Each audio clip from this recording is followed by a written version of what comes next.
Hello everyone, তোমরা কেমন আছো? আশা করি ভালোই আছো।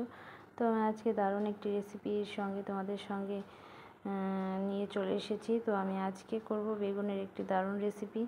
তোমরা ভাবতে পারবে না এরকম রেসিপি করব আমি আজকে, আর সেটা শেয়ার করব তোমাদের সঙ্গে।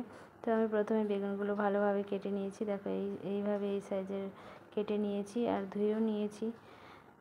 তারপরে আমি দেখো মশলার জন্য নিয়ে নিয়েছি একটা গোটা পেঁয়াজ, একটা রসুন আর কতগুলো কাঁচা লঙ্কা, আর এখানে নিয়ে নিয়েছি শস্য, 2 রকমের শস্য।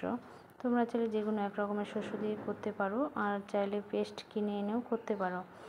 তো আমি এই রেসিপির নামটি এখনই বলছি না, আমি নামটি পরে বলছি। তো দেখতে থেকো, আমার সঙ্গে থেকে পুরো ভিডিও দেখো, অবশ্যই তোমাদের ভালো লাগবে। তো আমি কড়াইয়ে তেল দিয়ে বেগুনগুলো লবণ হলুদ মাখিয়ে ভেজে নেব প্রথমে ভালো করে, লাল লাল করে। তো আমি সবগুলো বেগুনই দিয়ে দিচ্ছি। তো আমার সবগুলো দেওয়া হয়ে গেছে। তো আমি এইভাবে দেখো দুই দিকে ভালোভাবে লাল লাল করে ভেজে নিয়েছি, এবার তুলে নিব। তো আমি তুলে নিয়েছি, আর এদিকে আমি শস্য বেটে নিয়েছি, শিলনোড়াতে বেটে নিয়েছি। আর আমি এখানে রসুন পেঁয়াজ আর লঙ্কা মিক্সড করে নেব। আর আমি এই ভাজা তেলের মধ্যেই দিয়ে দিচ্ছি আর কিছুটা তেল, সর্ষের তেল। আর আমি সর্ষের তেল ইউজ করছি, আর তোমরা চাইলে যে কোনো তেল ইউজ করতে পারো, তোমরা যেই তেলটা ইউজ করো। তো আমি দিয়ে দিচ্ছি 5 ফোড়নের জন্য, আর দিয়ে দিলাম একটু টমেটো। তারপরে আমি দিয়ে দিচ্ছি পরিমাণ মতো লবণ, পরিমাণ মতো হলুদ। এবার আমি এগুলো ভালোভাবে মিশিয়ে নেব। ভালো করে মশলাটা কষিয়ে নিতে হবে লাল লাল করে, যাতে রসুন পেঁয়াজের গন্ধটা না থাকে। খুব সুন্দর করে মিশিয়ে আস্তে আস্তে কষিয়ে নিতে হবে, গ্যাসটা সিম করে। তারপরে এই যে দেখো আমি শস্যটা বেটে নিয়েছিলাম।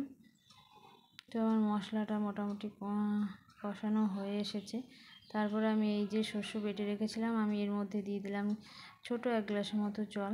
তো আমি এইভাবে মিশিয়েই ওপর থেকে এই যে ছেঁকে ছেঁকে জলটা দিয়ে দিচ্ছি, কারণ এইভাবে দিলে শস্যর তরকারি কোনোদিনও তিতো হয় না। তো আমি এইভাবে ছেঁকে ছেঁকে দিচ্ছি। তো আমি একটু দেখছি কতটা পরিমাণে হয়েছে। তো আমি আরেকটু জল দিয়ে দেবো। এই যে দেখো কতগুলো চোচা বেরিয়ে গেল। তো আমি এইভাবে মিশিয়ে নেব ভালো করে। আর আমি করছি তোমাদের সঙ্গে শেয়ার বেগুন কাসুন্দি। তো বেগুন কাসুন্দি খেতে কিন্তু অসাধারণ। দেখো আমি এবার বেগুনগুলো দিয়ে দিচ্ছি, ভেজে রাখা বেগুনগুলো দিয়ে দিলাম। এবার একটু মিশিয়ে নেব।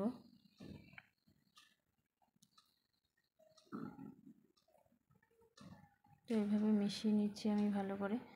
তারপরে আমি দিয়ে দিচ্ছি যে এটা মেন জিনিস, সেই জিনিসটাই আমি দিচ্ছি।